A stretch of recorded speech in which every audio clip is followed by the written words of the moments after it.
Hello बच्चों, कैसे हैं आप लोग। आई होप बच्चों आप सब अच्छे होंगे और आपकी पढ़ाई बहुत अच्छी चली होगी। तो बच्चों ये हमारा लेक्चर नंबर 1 है क्लास 7 के chapter number 5 lines and angles का। इस लेक्चर के अंदर हम इस चैप्टर का कंप्लीट इंट्रोडक्शन करेंगे, सारे टॉपिक्स को पढ़ेंगे जो जो इस चैप्टर के अंदर है। तो चलिए स्टार्ट करते हैं। तो सबसे पहले आता है लाइन सेगमेंट, रे और लाइन। इनके बारे में हम पिछली क्लास में पढ़ चुके हैं, एक बार फिर से रिवीजन कर लेते हैं। लाइन सेगमेंट क्या होती थी? Line segment has two end points. Line segment के दो एंड पॉइंट्स होते हैं।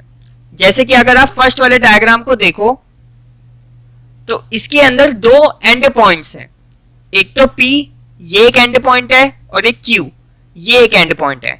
यहां पर क्या हो रहा है, ये लाइन खत्म हो रही है। तो एक ऐसी लाइन जिसके दो एंड पॉइंट हो उसे हम लाइन सेगमेंट कहते हैं। क्लियर? उसके बाद आता है रे। रे क्या होती है? अ रे हैज वन एंड पॉइंट।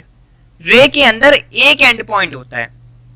अगर हम इस थर्ड वाले डायग्राम को देखें तो आप देख सकते हो O एक एंड पॉइंट है, लेकिन ये जो P पॉइंट है ये एंड पॉइंट नहीं है। इसको आगे और भी एक्सटेंड किया जा रहा है, इसे आगे हम और भी बढ़ा सकते हैं। ठीक है ना? तो रे के अंदर क्या ध्यान रखना है, एक ही एंड पॉइंट होता है। अब बात करते हैं लाइन की। जिस तरीके से लाइन सेगमेंट में दो एंड पॉइंट थे, रे में एक एंड पॉइंट था, लाइन में एक भी नहीं होता। लाइन के दोनों एंड्स एंडलेस होते हैं। ठीक है ना? जैसे कि ये सेकंड वाला डायग्राम देखो, ये आपकी एक लाइन है। देखो इसमें जो ये ए पॉइंट है ये भी फिक्स नहीं है, ये भी एंड नहीं है, और बी पॉइंट ये भी एंड पॉइंट नहीं है। ए पॉइंट को भी आगे एक्सटेंड किया जा सकता है, यहां से भी आप आगे एक्सटेंड कर सकते हो, और बी को भी आप आगे एक्सटेंड कर सकते हो। ठीक है ना? तो ये आपकी हो गई लाइन। अब आपको क्लियर हो गया लाइन सेगमेंट, रे और लाइन क्या होती है। ये आपकी लाइन सेगमेंट है जिसके दो एंड पॉइंट्स हैं। इसको कैसे शो करेंगे? P, Q और ऐसे एक लाइन बना देंगे PQ के ऊपर। ये शो करता है कि PQ एक लाइन सेगमेंट है जिसके दोनों एंड पॉइंट्स हैं। क्लियर? अगर हम लाइन को देखें, ये आपकी एक लाइन है जिसके दोनों पॉइंट एंडलेस है। ठीक है ना? तो इसको कैसे शो करेंगे? A, B और लाइन को ऐसे शो करेंगे। ठीक है ना? ये शो करता है कि दोनों पॉइंट एंडलेस है। और ये आपकी रे है, इसको कैसे शो करेंगे? O आपका फिक्स पॉइंट है तो ये, और P आपका फिक्स नहीं है तो इस तरीके से शो करेंगे। क्लियर? एक तरफ एरो आएगा। अब करते हैं अगला topic, angles. An angle is formed when lines और लाइन सेगमेंट्स मीट। एंगल कब बनता है? जब लाइन सेगमेंट्स एक दूसरे से मिलती हैं या एक दूसरे से इंटरसेक्ट करती हैं, तब जाके एंगल्स बनते हैं। जैसे कि एक लाइन सेगमेंट मेरी ये रही, एक लाइन सेगमेंट मेरी ये रही। ठीक है? ये हमारा मीटिंग पॉइंट हो गया। ये लाइन सेगमेंट और ये लाइन सेगमेंट यहां मिल रही है, इसको नाम देते हैं O, इसको नाम देते हैं A, इसको नाम देते हैं B। तो अब देखो यहां पे एक एंगल क्रिएट हो रहा है। जब भी लाइन सेगमेंट्स या फिर लाइंस मिलती हैं, एक दूसरे को इंटरसेक्ट करती है, तो वहां पे एंगल्स क्रिएट होते हैं। एक और एग्जांपल, ये मेरी एक लाइन है, ये भी मेरी एक लाइन है, ये दोनों एक दूसरे को इंटरसेक्ट कर रही हैं। ठीक है? तो यहां पर देखो एक एंगल क्रिएट हुआ, यहां पर देखो एक एंगल क्रिएट हुआ, यहां एक एंगल क्रिएट हुआ, यहां एक एंगल क्रिएट हुआ। तो इस तरीके से एंगल्स क्रिएट होते हैं। अब एंगल्स में भी काफी सारे एंगल्स आते हैं, जैसे कि एक्यूट एंगल, ठीक है, जो 90 डिग्री से छोटे होते हैं। ये सब हम पिछली क्लास में पढ़ चुके हैं, इसलिए फटाफट से बता रहा हूं मैं। उसके बाद आता है राइट एंगल। ठीक है ना? राइट एंगल क्या होता है? जो 90 डिग्री का होता है। ठीक है ना? उसके बाद आता है ऑब्ट्यूस एंगल। ठीक है ना? जो 90 डिग्री से बड़े होते हैं। स्ट्रेट एंगल, ठीक है ना, जो कि होता है 180 डिग्री का। क्लियर? रिफ्लेक्स एंगल, ये 180 डिग्री से बड़ा होता है। ठीक है ना? यहां पे ध्यान देने की बात क्या है, ऑब्ट्यूस एंगल 90 डिग्री से बड़ा होता है लेकिन 180 डिग्री से छोटा होता है, ठीक है ना। और रिफ्लेक्स एंगल 180 डिग्री से बड़ा होता है। क्लियर। इसके बाद आता है कंप्लीट एंगल, ये आपका 360 डिग्री का होता है। क्लियर। ये सब वो एंगल्स है जो हम पिछली क्लास में पढ़ चुके हैं, ठीक है ना। अब पढ़ते हैं रिलेटेड एंगल्स को। रिलेटेड एंगल्स में सबसे पहला आता है complementary angles. When the sum of the measure of two angles is 90 degree the angles are called complementary angles. क्या मतलब हुआ इसका? जब दो एंगल्स का सम 90 डिग्री आता है तब उन्हें हम कॉम्प्लीमेंट्री एंगल्स कहते हैं। जैसे कि अगर हम फर्स्ट और सेकंड को देखें, फर्स्ट वाला है 30 डिग्री, सेकंड वाला है 60 डिग्री, इन दोनों का सम करेंगे हमें क्या मिलेगा? 90 डिग्री मिलेगा। तो ये हमारे कॉम्प्लीमेंट्री एंगल्स हैं। अगर मैं थर्ड और फोर्थ को देखूं, 35 प्लस 65, इन दोनों का सम करूंगा क्या मिलेगा मुझे? 100 डिग्री। तो दोनों का सम 90 डिग्री नहीं आ रहा, इस वजह से कॉम्प्लीमेंट्री ये नहीं है। तो आपको क्या ध्यान रखना है? अगर दो एंगल का सम 90 डिग्री आ रहा है तो उन्हें हम कॉम्प्लीमेंट्री एंगल्स कहते हैं। अब आपको कॉम्प्लीमेंट्री एंगल्स के बारे में पता चल गया। अब आपको इन क्वेश्चंस का जवाब देना है। सबसे पहला क्वेश्चन है, can two acute angles be complement to each other? क्या दो एक्यूट एंगल्स एक दूसरे के कॉम्प्लीमेंट हो सकते हैं? यानी कि अगर मैं दो एक्यूट एंगल्स को ऐड करूं तो मुझे 90 डिग्री मिलेगा। तो इसका आंसर क्या आएगा? यस। एक्यूट एंगल्स कौन से होते थे? जो 90 डिग्री से छोटे होते थे। तो अगर मैं कोई भी दो एक्यूट एंगल्स लेता हूं, जैसे कि मैं ले रहा हूं एक 40 डिग्री, दूसरा ले रहा हूं 50 डिग्री, तो इन दोनों को ऐड करने पे मुझे 90 डिग्री मिल जाएगा, ठीक है ना। लेट सपोज अगर मैं एक ले रहा हूं 80 डिग्री और एक ले रहा हूं 10 डिग्री, तो इन दोनों को ऐड करने के बाद भी मुझे 90 डिग्री मिल जाएगा। तो इसका आंसर क्या आएगा? यस। दो एक्यूट एंगल्स को ऐड करने पर 90 डिग्री आ सकता है, इसलिए वो एक दूसरे के कॉम्प्लीमेंट हैं। क्लियर। अब question number 2, can two obtuse angle be complement to each other? क्या दो ऑब्ट्यूज एंगल एक दूसरे के कॉम्प्लीमेंट हैं? तो इसका आंसर आएगा नो। क्यों आएगा? ऑब्ट्यूज एंगल्स कौन से होते थे? जो 90 डिग्री से बड़े होते थे और 180 डिग्री से छोटे होते थे। अब जैसे कि मैं कोई एक ऑब्ट्यूज एंगल ले रहा हूं 91 और एक ले रहा हूं 92, ये दोनों मेरे ऑब्ट्यूज एंगल है। इन दोनों को ऐड करता हूं तो 90 डिग्री तो नहीं आएगा ना आंसर में। ऑब्ट्यूज एंगल खुद 90 से बड़े होते हैं, तो उनका ऐड करने पे मुझे 90 कैसे मिलेगा? ठीक है ना। तो इसी वजह से ऑब्ट्यूज एंगल्स को ऐड करने पे हमें 90 डिग्री नहीं मिलेगा, इस वजह से वो एक दूसरे के कॉम्प्लीमेंट भी नहीं है। Question number 3, can two right angles be complement to each other? क्या दो राइट एंगल्स एक दूसरे के कॉम्प्लीमेंट हैं? तो इसका आंसर भी नो है। राइट एंगल्स कौन से होते थे? 90 डिग्री वाले। 90 डिग्री प्लस 90 डिग्री, इन दोनों का सम कितना आएगा? 180 डिग्री। आप देख सकते हो 90 प्लस 90, 90 तो नहीं होगा ना, दोनों को ऐड करने पे 90 तो मिलेगा नहीं। तो इस वजह से राइट एंगल्स भी एक दूसरे के कॉम्प्लीमेंट नहीं हो सकते। कॉम्प्लीमेंट वही एंगल्स होंगे जिन एंगल्स का सम 90 डिग्री है। क्लियर। अब करते हैं सप्लीमेंट्री एंगल्स। सप्लीमेंट्री के एंगल्स कौन से होते हैं? जिनमें दो एंगल्स का सम 180 डिग्री है। क्लियर। जैसे कि अगर मैं 60 प्लस 120 करता हूं तो मेरे को 180 मिलेगा। तो ये दोनों मेरे सप्लीमेंट्री एंगल्स हैं, ठीक है। अगर मैं इनको देखता हूं 68 प्लस 112, इन दोनों का सम क्या मिलेगा? 180। तो ये भी मेरे सप्लीमेंट्री एंगल्स हैं। अगर मैं लेता हूं 120 प्लस 100, दोनों का सम क्या आएगा? 220 डिग्री। तो ये सप्लीमेंट्री एंगल्स नहीं है, क्योंकि इनका सम 180 नहीं आ रहा, ठीक है ना। अब हम इन क्वेश्चंस का जवाब देते हैं। सबसे पहला क्वेश्चन है, क्या दो ऑब्ट्यूज एंगल्स एक दूसरे की सप्लीमेंट्री हैं? तो इसका आंसर आएगा नो। ऑब्ट्यूज एंगल्स कौन से? जो 90 डिग्री से बड़े होते थे। अब अगर लेट सपोज मैं ले रहा हूं एक 91 डिग्री का और दूसरा भी मैं 91 डिग्री का ले रहा हूं, ये दोनों मेरे ऑब्ट्यूज एंगल्स हैं। इन दोनों का एडिशन करने पे मुझे क्या मिलेगा? 182 डिग्री।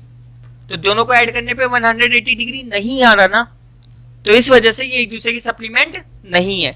आप कोई भी दो ऑब्ट्यूज एंगल उठा लो, उन दोनों को ऐड करोगे आपको कभी भी 180 नहीं मिलेगा, इस वजह से यहाँ पे नो आएगा। क्वेश्चन नंबर 2 है, can two acute angles be supplementary? क्या दो एक्यूट एंगल सप्लीमेंट्री हो सकते हैं? तो देखो सबसे बड़ा एक्यूट एंगल कौन सा होता है? 89 डिग्री। ठीक है, अगर मैं 89 को 89 से ऐड करता हूं तो मुझे क्या मिलता है? 178 डिग्री। तो आप देखो दो एक्यूट एंगल्स को ऐड करने पे मेरे को 180 डिग्री नहीं मिल रहा, जिस वजह से ये एक दूसरे के सप्लीमेंट्री नहीं होंगे। इसी तरीके से आप कोई भी दो एक्यूट एंगल्स को ले लो, उन दोनों को ऐड करोगे आपको कभी भी 180 डिग्री नहीं मिलेगा, इस वजह से यहां पे आएगा नो, एक्यूट एंगल्स कभी भी सप्लीमेंट्री नहीं हो सकते। क्वेश्चन नंबर 3 है, कैन टू राइट एंगल्स भी सप्लीमेंट्री? क्या दो राइट एंगल सप्लीमेंट्री हो सकते हैं? तो देखो 90 प्लस 90 ये आपके दो राइट एंगल्स हैं, इन दोनों को ऐड करोगे क्या मिलेगा आपको? 180 डिग्री।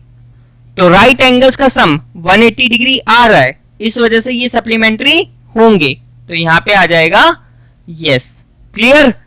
अगला एंगल आता है हमारे पास एडजेसेंट एंगल्स। एडजेसेंट एंगल्स कौन से होते हैं? These angles are such that first they have a common vertex, second they have a common arm, third the non-common arms are on either side of the common arm. Such pairs of angles are called adjacent angles. क्या मतलब हुआ? Adjacent angles उन angles को कहते हैं जिनके अंदर एक common vertex हो, एक common arm हो और non-common arms हो, दोनों तरफ कॉमन आर्म के। ठीक है, अगर ये तीनों कंडीशन फुलफिल हो रही है तो उन एंगल्स को हम एडजेसेंट एंगल्स बोलेंगे। अब फिगर के थ्रू समझते हैं।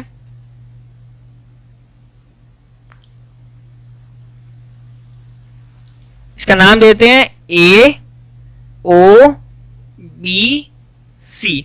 ठीक है ना, यहां पर एक एंगल बन रहा है एंगल 1 और एक यहां पे एक एंगल बन रहा है एंगल 2।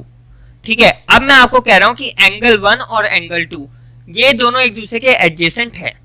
अब क्यों है? देखो सबसे पहले क्या कंडीशन है एडजेसेंट एंगल्स के लिए? कॉमन वर्टेक्स होना चाहिए। अगर आप एंगल 1 को देखो, एंगल 1 क्या है? ए ओ बी। ठीक है ना, एंगल 2 क्या है? ए ओ सी। तो आप देख सकते हो दोनों एंगल्स के अंदर एक कॉमन वर्टेक्स आ रहा है जिसके ऊपर ये बन रहा है। ठीक है, ये वाला एंगल 1 भी ओ पे बन रहा है, एंगल 2 भी ओ पे बन रहा है, तो कॉमन वर्टेक्स आ रहा है। क्लियर? सेकंड वाले में क्या है? कॉमन आर्म होनी चाहिए। अगर आप एंगल 1 को देखो ए ओ बी, तो इसके अंदर एक आर्म आ रही है ए ओ। ठीक है ना, अगर आप एंगल 2 को देखो ए ओ सी, तो इसके अंदर भी ए ओ आ रही है। ठीक है, दोनों के अंदर ए ओ आ रही है, ये क्या है आपकी? Common arm. क्लियर? एंगल 1 भी ए ओ की मदद से बन रहा है, एंगल 2 भी ए ओ की मदद से बन रहा है, तो कॉमन आर्म भी हो गई हमारी। अब थर्ड पॉइंट क्या है? नॉन कॉमन आर्म्स होनी चाहिए कॉमन आर्म के दोनों तरफ। देखो कॉमन आर्म कौन सी है हमारी? एओ। इसके इस तरफ जाएं तो यहां पे देखो आपको ओ बी मिलेगी। ठीक है, इसके दूसरी तरफ जाएं तो आपको मिलेगी ओ सी। ठीक है, तो थर्ड कंडीशन क्या कहती है कि कॉमन आर्म के दोनों तरफ नॉन कॉमन आर्म्स होनी चाहिए, यानी कि दो अलग अलग आर्म्स होनी चाहिए। तो आप देख सकते हो ये कॉमन आर्म के दोनों तरफ अलग अलग आर्म्स आ रही हैं। ठीक है ना, तो ये हमारी तीनों की तीनों कंडीशन फुलफिल होती हैं, तो इस वजह से एंगल 1 और एंगल 2 ये दोनों एक दूसरे के एडजेसेंट हैं। क्लियर? और अच्छे से समझने के लिए ये 3 एग्जांपल है, इन तीनों एग्जांपल में आपको ये बताना है कौन सा एडजेसेंट है कौन सा नहीं है। तो फर्स्ट वाला देखो, कॉमन वर्टेक्स चाहिए, कॉमन वर्टेक्स है आपके पास ये रहा। ठीक है ना, एंगल 1 भी इस वर्टेक्स से बन रहा है, एंगल 2 भी इस वर्टेक्स की मदद से बन रहा है। कॉमन आर्म, तो आप देख सकते हो ये आपकी कॉमन आर्म है। ठीक है, उसके बाद कॉमन आर्म के दोनों तरफ नॉन कॉमन आर्म चाहिए। तो आप देखो ये कॉमन आर्म है और इसकी दोनों तरफ यहां भी एक आर्म है और यहां भी एक आर्म है, ठीक है ना। तो ये आपके एडजेसेंट एंगल्स हैं। क्लियर? इसको देखते हैं। यहां पर देखो कॉमन वर्टेक्स आ रहा है, क्लियर, ये रहा। कॉमन आर्म आ रही है आपके पास, ये रही, और आर्म के दोनों तरफ नॉन कॉमन आर्म्स आ रही हैं, ठीक है ना। तो ये भी हमारा एडजेसेंट एंगल्स है। लेकिन अगर हम थर्ड वाले को देखें तो ये हमारे एडजेसेंट एंगल्स नहीं है। क्यों नहीं है? क्योंकि आप देख सकते हो एंगल 1 इस वर्टेक्स पे बन रहा है और एंगल 2 इस वर्टेक्स पे बन रहा है, तो कॉमन वर्टेक्स है ही नहीं, ठीक है ना। पहली कंडीशन फुलफिल नहीं होती, इस वजह से ये एडजेसेंट एंगल्स नहीं है। एडजेसेंट एंगल्स होने के लिए तीनों कंडीशन का फुलफिल होना जरूरी है। क्लियर? अब आपको एडजेसेंट एंगल्स के बारे में क्लियर हो गया। अब पढ़ते हैं लीनियर पेयर के बारे में। A linear pair is a pair of adjacent angles whose non-common sides are opposite rays। क्या मतलब हुआ इसका? लीनियर पेयर एक एडजेसेंट एंगल्स के पेयर को कहते हैं, ठीक है ना। ऐसे एडजेसेंट एंगल्स जिसके अंदर जो नॉन कॉमन साइड्स हो वो पूरी तरीके से अपोजिट डायरेक्शन में हो, अपोजिट डायरेक्शन में, ये याद रखना। जैसे कि आप देखो इस डायग्राम को, ठीक है ना। सबसे पहले ये एडजेसेंट एंगल्स को देखते हैं। तो आप देखो कॉमन वर्टेक्स आ रहा है, ठीक है, कॉमन आर्म आ रही है, उसके बाद कॉमन आर्म के दोनों तरफ नॉन कॉमन आर्म्स आ रही हैं। तो ये हमारे एडजेसेंट एंगल्स हैं, ठीक है ना। अब लीनियर पेयर उस एडजेसेंट पेयर को कहेंगे जिसमें जो नॉन कॉमन आर्म्स हैं ये पूरी तरीके से अपोजिट डायरेक्शन में होंगी। आप देख सकते हो यहाँ पे नॉन कॉमन आर्म कौन सी है? एक तो ये वाली नॉन कॉमन आर्म है, एक ये नॉन कॉमन आर्म है। ये दोनों की दोनों पूरी तरीके से अपोजिट डायरेक्शन में है, एक इधर जा रही है, एक इधर जा रही है। तो जब ये पूरी तरीके से अपोजिट डायरेक्शन में होगी तो ये लीनियर पेयर भी कहलाएंगे, एडजेसेंट एंगल्स भी कहलाएंगे, लीनियर पेयर भी कहलाएंगे, ठीक है ना।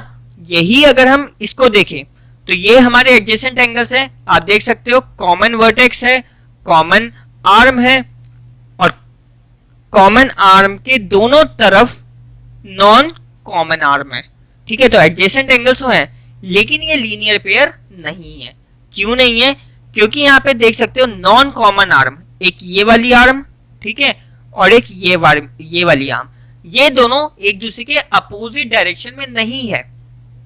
इसकी डायरेक्शन इधर है, इसकी डायरेक्शन इधर है, तो पूरी तरीके से अपोजिट नहीं होने की वजह से ये एडजेसेंट एंगल्स तो हैं लेकिन लीनियर पेयर नहीं है। समझ आ गया होगा अब आपको अच्छे से, आई थिंक। क्लियर? अब लीनियर पेयर में एक और बात होती है, दोनों एंगल्स का सम हमेशा 180 डिग्री होता है। अगर एडजेसेंट एंगल्स लीनियर पेयर में हैं तो उनका सम कितना होगा? 180 डिग्री। जैसे कि ये लीनियर पेयर में है तो एंगल 1 प्लस एंगल 2 हमेशा 180 डिग्री के इक्वल होगा। तो आपको ये बात याद रखनी है हमेशा कि एडजेसेंट एंगल्स जो कि लीनियर पेयर के अंदर हैं उनका सम हमेशा 180 डिग्री होता है, ठीक है। बहुत सारे क्वेश्चन में ये प्रॉपर्टी आपकी लगेगी। और जो एडजेसेंट एंगल्स लीनियर पेयर में नहीं होते उनका सम 180 डिग्री नहीं होता। जैसे कि इनमें angle 1 plus angle 2, angle 1 plus angle 2, इन दोनों का सम 180 डिग्री नहीं होगा क्योंकि ये लीनियर पेयर में नहीं है। क्लियर? तो अब इन क्वेश्चंस का जवाब देते हैं। क्वेश्चन नंबर 1, क्या दो एक्यूट एंगल्स का सम लीनियर पेयर हो सकता है? तो इसका आंसर है नो। क्यों नहीं है इसका आंसर? क्योंकि अभी आपने पढ़ा 180 डिग्री होता है दो एंगल का सम अगर वो लीनियर पेयर में हो। सबसे बड़ा एक्यूट एंगल कौन सा होता है? 89 डिग्री का। सबसे बड़ा एक्यूट एंगल 89 डिग्री का होता है, ठीक है। अगर इन दो एक्यूट एंगल्स को ऐड करें तो मैक्सिमम हमारे पास कितना आएगा? 178 डिग्री। इन दोनों का सम 180 डिग्री तो नहीं आ रहा ना, तो इस वजह से दो एक्यूट एंगल का सम या दो एक्यूट एंगल्स लीनियर पेयर नहीं बना सकते। इसी तरीके से क्या दो ऑब्ट्यूज एंगल एक लीनियर पेयर बना सकते हैं? तो इसका आंसर भी है नो। सबसे छोटा ऑब्ट्यूज एंगल कौन सा होता है? सबसे छोटा ऑब्ट्यूज एंगल हमारे पास 91 डिग्री का होता है, ठीक है। तो अगर इन दो ऑब्ट्यूज एंगल को ऐड करेंगे तो हमारे पास क्या मिलेगा? 182 डिग्री, ठीक है ना। तो दो ऑब्ट्यूज एंगल को ऐड करने पे 180 डिग्री कभी नहीं आएगा। इस वजह से दो ऑब्ट्यूज एंगल कभी भी एक लीनियर पेयर नहीं बना सकते। इसी तरीके से क्या दो राइट एंगल्स एक लीनियर पेयर बना सकते हैं? तो इसका आंसर आएगा यस। आपको पता ही है दो राइट एंगल्स यानी कि 90 प्लस 90, इन दोनों का सम कितना आएगा? 180 डिग्री। लीनियर पेयर कौन बना सकता है? या तो दो राइट एंगल्स, ठीक है, या फिर एक ऑब्ट्यूज एंगल और एक एक्यूट एंगल, ठीक है ना। अगर एक ऑब्ट्यूज एंगल होगा और दूसरा एक्यूट एंगल होगा तो इन दोनों का सम 180 डिग्री आ जाएगा। तो इस वजह से वो एक लीनियर पेयर बना सकते हैं। क्लियर? तो यही दो कंडीशन में लीनियर पेयर बन सकता है, या तो दोनों राइट एंगल हो या फिर एक एक्यूट हो और एक ऑब्ट्यूज हो। ठीक है, अगले टाइप के एंगल्स आते हैं वर्टिकली अपोजिट एंगल्स। क्या होते हैं ये देखते हैं। अगर दो लाइंस हैं वो एक दूसरे को कट कर रही हैं इस तरीके से, ठीक है ना, इस तरीके से वो कट कर रही हैं, तो आप देख सकते हो यहाँ पे चार टाइप के एंगल बनते हैं। एक तो ये वाला एंगल बनेगा एंगल 1, एक ये बनेगा एंगल 2, एक ये बनेगा एंगल 3 और एक ये बनेगा एंगल 4। ये चार एंगल बने। अब वर्टिकली अपोजिट एंगल्स कौन से होते हैं? वर्टिकली अपोजिट एंगल्स का मतलब जो बिल्कुल अपोजिट एंगल्स हैं उन्हें हम कहते हैं वर्टिकली अपोजिट एंगल्स। जैसे कि आप देख सकते हो एंगल 2, एंगल 2 के अपोजिट कौन सा है? एंगल 4। ठीक है, अब ये दोनों एक दूसरे के वर्टिकली अपोजिट एंगल्स हैं। और आपको एक बात याद रखनी है, वर्टिकली अपोजिट एंगल्स हमेशा इक्वल होते हैं। ठीक है ना, जैसे कि हमने ऊपर लीनियर पेयर में प्रॉपर्टी पढ़ी थी, एंगल का सम 180 डिग्री होता है। इसी तरीके से आपको ये प्रॉपर्टी भी याद रखनी है कि वर्टिकली अपोजिट एंगल्स हमेशा इक्वल होते हैं। क्लियर? तो एंगल 2 इक्वल होगा एंगल 4 के। क्लियर? इसी तरीके से एंगल 1 को अगर मैं लूं तो एंगल 1 के बिल्कुल अपोजिट कौन सा एंगल है? एंगल 3। ठीक है ना, और ये दोनों एंगल्स भी इक्वल होंगे। ठीक है, तो इन्हें वर्टिकली अपोजिट एंगल्स कहते हैं। हमेशा ध्यान रखना है वर्टिकली अपोजिट एंगल्स इक्वल होते हैं। अब पढ़ते हैं पेयर ऑफ लाइंस को। पेयर ऑफ लाइंस में सबसे पहले आता है इंटरसेक्टिंग लाइंस। क्या होती है इंटरसेक्टिंग लाइंस? अगर दो लाइंस आपस में एक दूसरे को काटती हैं तो उसे हम इंटरसेक्टिंग लाइंस कहते हैं। जैसे कि ये हो गया, ये हो गया, ठीक है ना, ये हो गया। तो आप देख सकते हो इसमें दो लाइंस एक दूसरे को कट कर रही हैं। ठीक है ना, ये एक लाइन इस लाइन को कट कर रही है, ठीक है, इस पॉइंट के ऊपर। ये लाइन इस लाइन को कट कर रही है इस पॉइंट के ऊपर। ये लाइन इस लाइन को कट कर रही है इस पॉइंट पर। तो इन्हें हम इंटरसेक्टिंग लाइंस कहते हैं, ऐसी लाइंस जो आपस में एक दूसरे को कट करे। ठीक है ना, अब जिस पॉइंट पे ये एक दूसरे को कट करती है उसे हम बोलते हैं point of intersection. Point of intersection. Clear? तो ये हमारा पॉइंट ऑफ इंटरसेक्शन है, ये हमारा पॉइंट ऑफ इंटरसेक्शन है, ये हमारा पॉइंट ऑफ इंटरसेक्शन है। आपको क्लियर हो गया इंटरसेक्टिंग लाइंस? अब करते हैं ट्रांसवर्सल लाइन। ट्रांसवर्सल लाइन क्या होती है? जब कोई एक लाइन दो या दो से ज्यादा लाइंस को कट करे तो उसको हम ट्रांसवर्सल लाइन कहते हैं। जैसे कि आप देख सकते हो ये एक पी लाइन है, ये एक क्यू लाइन है। ठीक है ना, इस पी लाइन को और क्यू लाइन को एक ये लाइन काट रही है, इस लाइन का नाम देते हैं हम एल। तो एल यहाँ पे एक ट्रांसवर्सल लाइन होगी क्योंकि यहाँ पे ये दो लाइंस को कट कर रही है। क्लियर? इसी तरीके से ये मेरी तीन लाइंस है, इसको ये वाली लाइन कट कर रही है, तो ये मेरी ट्रांसवर्सल लाइन होगी क्योंकि वो इन तीनों लाइनों को कट कर रही है। ठीक है, तो ट्रांसवर्सल लाइन आपको ध्यान रखनी है, ऐसी लाइन जो दो या दो से ज्यादा लाइन को अलग अलग पॉइंट्स पे कट करे, उस लाइन को हम ट्रांसवर्सल लाइन कहते हैं। क्लियर?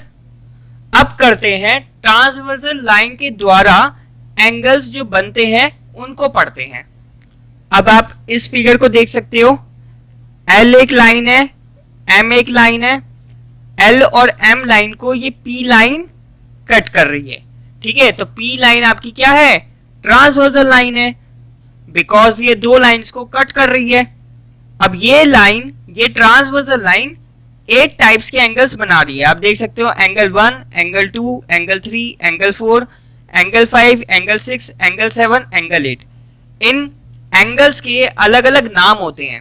क्या क्या नाम होते हैं अब देखते हैं। सबसे पहले आते हैं इंटीरियर एंगल्स। इंटीरियर एंगल्स कौन से होते हैं, जो हमारे इन दो लाइंस के अंदर बनते हैं। अब इस लाइन के अंदर कौन सा एंगल बन रहा है, एक एंगल नंबर 3, एक एंगल नंबर 4।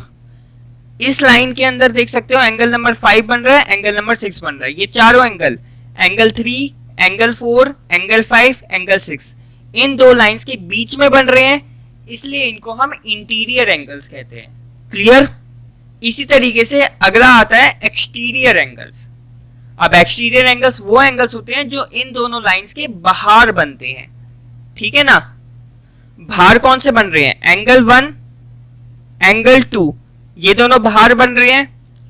एंगल 7, एंगल 8, ये दोनों बाहर बन रहे हैं। तो ये चार एंगल, एंगल 1, एंगल 2, एंगल 7 और एंगल 8, ये इन दो लाइंस के बाहर बन रहे हैं, इसलिए इनको हम एक्सटीरियर एंगल्स कहते हैं। क्लियर। अगले आते हैं पेयर्स ऑफ कॉरस्पॉन्डिंग एंगल्स। ये कौन से एंगल्स होते हैं, ये वो एंगल्स होते हैं जिनकी बिल्कुल सेम पोजीशन होती है। जैसे कि अगर मैं यहाँ पे एंगल 1 को लूं तो एंगल 1 की बिल्कुल सेम पोजीशन यहाँ पे एंगल 5 की है, ठीक है ना। जैसे कि अगर मेरा एंगल 1 यहां है तो बिल्कुल सेम पोजीशन कहां आएगी, इस लाइन के ऊपर, यहां आएगी एंगल 5, ठीक है। ये मेरी एल लाइन है, इसके ऊपर देखो ये वाला एंगल बन रहा है ट्रांसवर्सल लाइन के इस तरफ।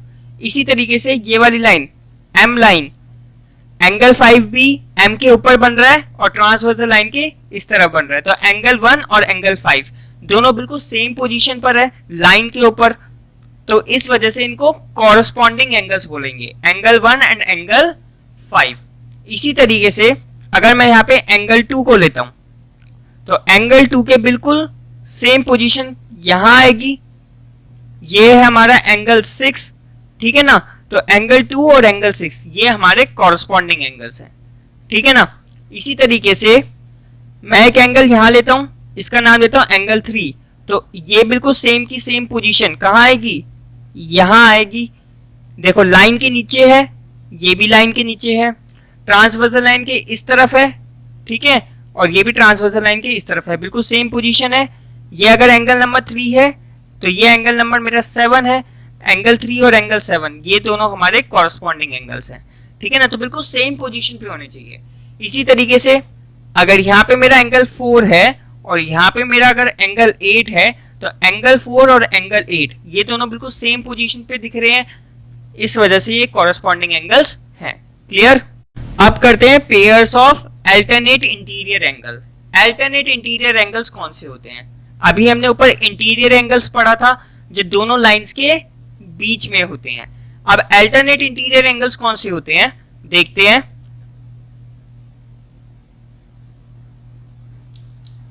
तो मान लो यहां पे मेरा एक एंगल है एंगल 3, ठीक है, ये एक इंटीरियर एंगल है, लाइन के अंदर बन रहा है, ठीक है ना।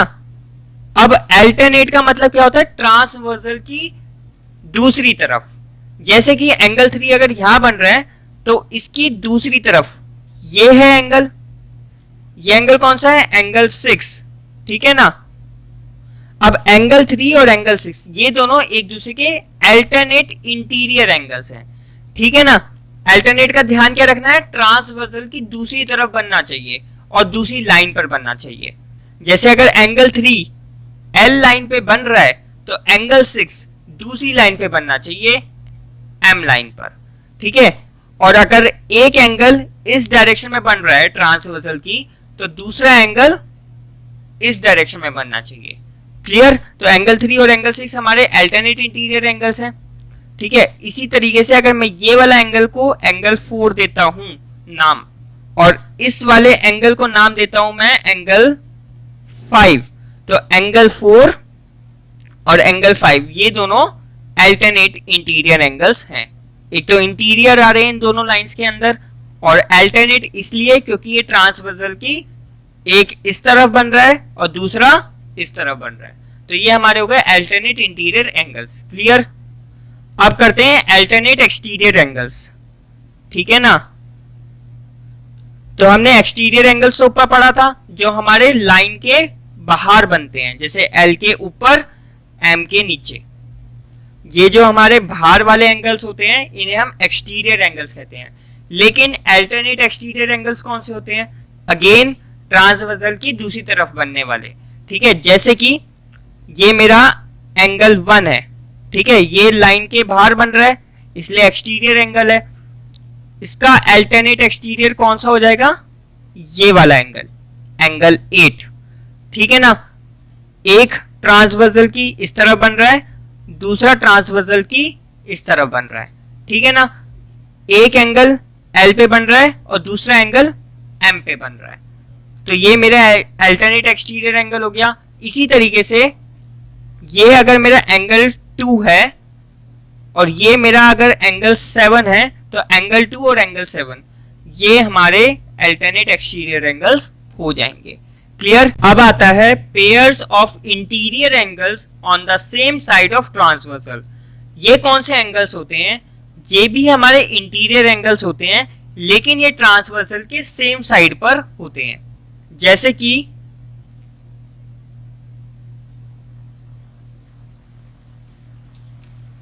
ये लाइन है मेरी L, ये लाइन है मेरी M, ये है मेरी P लाइन, ट्रांसवर्सल लाइन है ये। अब ये इंटीरियर एंगल्स होते हैं, यानी कि L और M के बीच में बनते हैं और ट्रांसवर्सल लाइन के सेम साइड पर बनते हैं। यानी कि अगर मेरा एक एंगल ये है, इसका नाम क्या है? एंगल 3। ठीक है ना? तो ट्रांसवर्सल के सेम साइड पे होना चाहिए, यानी कि ये वाला एंगल, इसका नाम क्या है? एंगल 5। ठीक है ना? तो एंगल 3 एंड एंगल 5 ये हमारे क्या है? Interior angles on the same side of transversal. Clear? इसी तरीके से अगर मैं यहां पे एक एंगल बनाता हूं एंगल 4, एंगल 4 इस साइड पे बना है तो एम लाइन के ऊपर भी इसी साइड में बनेगा। ठीक है ना? जैसे कि यहां एंगल 6, एंगल 4 और एंगल 6 ये हमारे हो गए interior angle on the same side of transversal. Clear? तो ये सारे टाइप के एंगल्स आपको याद होने चाहिए। कौन से एंगल्स किस कैटेगरी में आता है ये आपको हमेशा याद होना चाहिए। अगर ये टेबल आपको याद है तो इसके बेसिस के ऊपर कोई भी क्वेश्चन आ जाए, चाहे वो 7th क्लास में आए, चाहे वो 8th क्लास में आए, 9th में आए, 10th में आए एंड ऐसे सो ऑन, कोई भी क्लास में इसके ऊपर क्वेश्चन आ जाए आप उसे आराम से सॉल्व कर सकते हो अगर आपको ये पता है कि कौन सा एंगल किस कैटेगरी में आता है। ठीक है? तो ये टेबल आपको हमेशा याद रखनी है।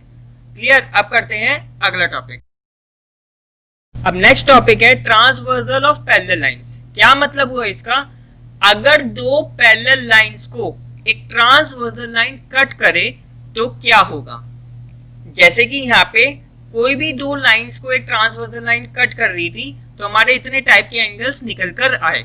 लेकिन जब एक ट्रांसवर्सल लाइन दो पैरेलल लाइंस को कट करती है तो कुछ प्रॉपर्टीज निकल के आती है जो हमें याद रखनी है। क्या है वो प्रॉपर्टीज? देखो, सबसे पहली प्रॉपर्टी क्या है? अगर दो पैरेलल लाइंस को एक ट्रांसवर्सल लाइन कट करती है, जैसे कि आप इस डायग्राम में देख सकते हो L और M दोनों पैरेलल लाइंस हैं, इसको ये T लाइन कट कर रही है, ये आपकी एक ट्रांसवर्सल लाइन है। अगर ऐसा होता है तो each pair of alternate angles are equal. क्या मतलब हुआ इसका?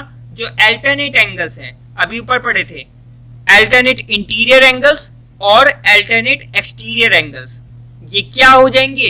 इक्वल हो जाएंगे। जैसे कि अगर हम इस फिगर में देखें तो अल्टरनेट इंटीरियर, अल्टरनेट इंटीरियर कौन से है? एक एंगल 3 और एक एंगल 8। ठीक है? ये दोनों एक दूसरे के अल्टरनेट है और अल्टरनेट एंगल्स इक्वल हो जाएंगे अगर ये दोनों लाइंस पैरेलल है, और ये दो लाइंस पैरेलल है तो इस वजह से एंगल 3 इक्वल हो जाएगा एंगल 8 के। ये आपको याद रखना है। इसी तरीके से एंगल 1 के अल्टरनेट कौन सा है? एंगल 6। तो एंगल 1 इक्वल हो जाएगा एंगल 6 के। तो ये ध्यान रखना है, अल्टरनेट इंटीरियर एंगल्स इक्वल हो जाएंगे जब ट्रांसवर्सल लाइन दो पैरेलल लाइंस को कट करेंगी। इसी तरीके से अल्टरनेट एक्सटीरियर भी इक्वल हो जाएंगे।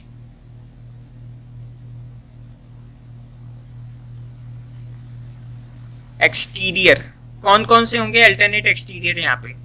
तो देखो एंगल 5 के एक्सटीरियर एंगल होगा एंगल 2। एंगल 5 और एंगल 2 ये दोनों एक दूसरे के अल्टरनेट एक्सटीरियर एंगल्स हैं। तो एंगल 5 और एंगल 2, ठीक है, ये दोनों एक दूसरे के क्या हो जाएंगे? इक्वल हो जाएंगे अगर ये दोनों लाइंस पैरेलल हैं, ठीक है ना। इसी तरीके से एंगल 7 का एक्सटीरियर हो जाएगा एंगल 4। तो एंगल 7 इक्वल हो जाएगा एंगल 4 के, ठीक है। तो आपको ध्यान क्या रखना है, अल्टरनेट इंटीरियर एंगल और अल्टरनेट एक्सटीरियर एंगल्स इक्वल हो जाते हैं जब ट्रांसवर्सल लाइन पैरेलल लाइंस को कट करती है। और अगर ये दोनों लाइंस पैरेलल नहीं है तो फिर अल्टरनेट इंटीरियर एंगल और अल्टरनेट एक्सटीरियर एंगल इक्वल नहीं होंगे, ठीक है ना। तो ये आपकी होगी पहली प्रॉपर्टी। दूसरी प्रॉपर्टी क्या है? If two parallel lines are cut by a transversal each pair of corresponding angles are equal in measure. अगर ट्रांसवर्सल लाइन दो पैरेलल लाइंस को कट करती है तो अल्टरनेट एंगल्स तो इक्वल होंगे ही, अल्टरनेट इंटीरियर अल्टरनेट एक्सटीरियर ये इक्वल हो जाएंगे, साथ ही साथ कॉरस्पॉन्डिंग एंगल्स भी इक्वल हो जाएंगे। ये पढ़े थे हमने कॉरस्पॉन्डिंग एंगल्स, ये भी सारे के सारे इक्वल हो जाएंगे। जैसे कि इसमें कॉरस्पॉन्डिंग एंगल्स यानी कि सेम पोजीशन वाले एंगल्स, एंगल 5 इक्वल हो जाएगा एंगल 6 के, ठीक है ना। एंगल 5 का और एंगल 6 का सेम पोजीशन है। इसी तरीके से एंगल 7 इक्वल हो जाएगा एंगल 8 के, ठीक है ना। एंगल 3 इक्वल हो जाएगा एंगल 4 के, और एंगल 1 इक्वल हो जाएगा एंगल 2 के। तो ध्यान क्या रखना है, कॉरस्पॉन्डिंग एंगल्स भी इक्वल हो जाएंगे अगर दो लाइंस पैरेलल होंगी, ठीक है ना। और अगर पैरेलल नहीं हुई तो कॉरस्पॉन्डिंग एंगल्स इक्वल नहीं होंगे। थर्ड प्रॉपर्टी क्या कहती है? If two parallel lines are cut by a transversal then each pair of interior angles on the same side of transversal are supplementary. क्या कहता है ये? अगर ये दोनों लाइंस पैरेलल होंगी और इनको एक ट्रांसवर्सल लाइन कट कर रही है तो interior angle on the same side of transversal supplementary हो जाएंगे। सप्लीमेंट्री यानी कि अभी ऊपर पढ़ा था 180 डिग्री के हो जाएंगे। आप उन दोनों का सम 180 डिग्री होगा। ये थे हमारे interior angle on the same side of transversal, ठीक है ना। अगर हम इस डायग्राम को देखें तो एंगल 1 का एंगल 8, एंगल 1 और एंगल 8 ये दोनों क्या है? Interior angle on the same side of transversal. इन दोनों को ऐड करेंगे तो हमें 180 डिग्री मिलेगा। ये दोनों एक दूसरे के इक्वल नहीं होंगे, एंगल 1 और एंगल 8 एक दूसरे के इक्वल नहीं होंगे। इन दोनों को ऐड करने पे आपको 180 मिलेगा। ये आपको ध्यान रखना है, ये है प्रॉपर्टी। और इसी तरीके से एंगल 3 और एंगल 6 ये भी आपके क्या है? Angles on same side of transversal. इन दोनों को ऐड करने पर भी आपको क्या मिलेगा? 180 डिग्री। तो आपको क्या ध्यान रखना है कि दो पैरेलल लाइंस को अगर एक ट्रांसवर्सल लाइन कट करती है तो interior angles on the same side of transversal supplementary हो जाते हैं, ठीक है। तो ये तीन प्रॉपर्टी आपको हमेशा याद रखनी है। ये तीन प्रॉपर्टीज आपको बहुत ज्यादा हेल्प करेगी एंगल्स वाले क्वेश्चंस को सॉल्व करते वक्त। तो ये तीनों प्रॉपर्टी याद रखनी है, ठीक है ना। लास्ट टॉपिक है चेकिंग फॉर पैरेलल लाइंस। अगर आपको दो लाइंस दे रखी हैं और आपसे ये पूछा जाए कि ये पैरेलल है कि नहीं है तो आप कैसे पता लगाओगे? देखो ये हमारे पास दो लाइंस हैं, ठीक है। ये इन दो लाइंस को कट कर रही है ट्रांसवर्सल लाइन। इसका नाम देते हैं T, इसको नाम देते हैं L, इसको नाम देते हैं M। तो अब आपको ये बताना है कि L और M ये दोनों एक दूसरे के पैरेलल है कि नहीं है। तो कैसे बताओगे? अभी हमने ये तीन प्रॉपर्टीज पढ़ी है, इन तीनों प्रॉपर्टी की मदद से हम पता लगाएंगे कि ये लाइंस पैरेलल है कि नहीं है। तो सबसे पहला तरीका है अल्टरनेट एंगल्स इक्वल होने चाहिए, ठीक है। तो अल्टरनेट एक्सटीरियर एंगल, जैसे ये वाला एंगल इस वाले एंगल के इक्वल होना चाहिए, ये अल्टरनेट एक्सटीरियर एंगल है, ये वाला एंगल इस वाले एंगल के इक्वल होनी चाहिए। अगर अल्टरनेट एक्सटीरियर एंगल जैसे कि इसका नाम तो 1 2 3 4, तो 1 इक्वल होना चाहिए 3 के और 2 इक्वल होना चाहिए 4 के। अगर ये एंगल्स इक्वल हैं तो ये लाइंस हमारी पैरेलल हैं, ठीक है ना, क्योंकि पैरेलल लाइंस में अल्टरनेट एक्सटीरियर एंगल इक्वल होते हैं। अब दूसरा तरीका, अल्टरनेट इंटीरियर एंगल्स को चेक कर लो, जैसे कि ये वाला एंगल इस वाले एंगल के इक्वल होना चाहिए, इसको मान लो 1, इसको मान लो 2। तो अगर 1 इक्वल टू 2 है, अल्टरनेट इंटीरियर एंगल्स इक्वल हैं, तो ये वाली लाइंस पैरेलल है। इसी तरीके से ये वाला एंगल, इसको नाम दिया 3, ये वाला एंगल इस एंगल के इक्वल होना चाहिए, ठीक है ना।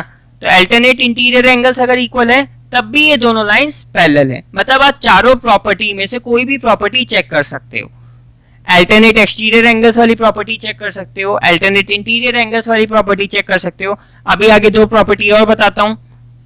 तीसरी प्रॉपर्टी है कॉरस्पॉन्डिंग एंगल्स की, ठीक है। कॉरस्पॉन्डिंग एंगल्स इक्वल होनी चाहिए, जैसे ये वाला एंगल इस वाले एंगल के इक्वल होना चाहिए, ये वाला एंगल इस वाले एंगल के इक्वल होना चाहिए, ये वाला एंगल इस वाले एंगल के इक्वल होना चाहिए, ये वाला एंगल इस वाले एंगल के इक्वल होना चाहिए, ठीक है। तो अगर कॉरस्पॉन्डिंग एंगल्स इक्वल हैं तब भी ये लाइंस पैरेलल हैं, ठीक है। और चौथी प्रॉपर्टी क्या है, interior angles on the same side of transversal supplementary होने चाहिए, ठीक है। मान लो ये वाला एंगल और ये वाला एंगल, ठीक है, इसको नाम देता हूं 1, इसको नाम देता हूं 2। ये दोनों है interior angle on the same side of transversal, तो एंगल 1 प्लस एंगल 2, इन दोनों का सम अगर 180 डिग्री आ रहा है तब भी ये दोनों लाइन पैरेलल है, ठीक है। इसी तरीके से ये हो गया 3, ये हो गया 4, ठीक है। तो एंगल 3 प्लस एंगल 4, इन दोनों का सम अगर 180 डिग्री आ रहा है तो ये पैरेलल है, ठीक है। Interior angle on the same side of the transversal are always supplementary, ठीक है। तो आप इन चारों प्रॉपर्टीज का यूज करके किसी भी प्रॉपर्टी की मदद से लाइंस पैरेलल है कि नहीं पता लगा सकते हो। अल्टरनेट एक्सटीरियर एंगल्स वाली प्रॉपर्टी, अल्टरनेट इंटीरियर एंगल्स वाली प्रॉपर्टी, कॉरस्पॉन्डिंग एंगल्स वाली प्रॉपर्टी, या फिर interior angles on the same side of transversal वाली प्रॉपर्टी से आप पता लगा सकते हो, ठीक है। तो बस इस वीडियो में इतना ही है। आई होप आपको सारे टॉपिक्स समझ में आ गए होंगे। अगर आपको किसी में भी डाउट है तो प्लीज नीचे कमेंट करना, मैं आपके कमेंट का आंसर जल्द से जल्द देने की कोशिश करूंगा। अगर आपको ये वीडियो पसंद आई हो तो प्लीज वीडियो को लाइक कर देना, और अभी तक अगर आपने इस चैनल को सब्सक्राइब नहीं करा तो प्लीज चैनल को सब्सक्राइब कर दो, और साथ ही में नोटिफिकेशन बेल को भी दबा देना ताकि आने वाली वीडियोस की अपडेट आपको मिलती रहे। So thanks for watching, keep supporting, keep loving, keep growing.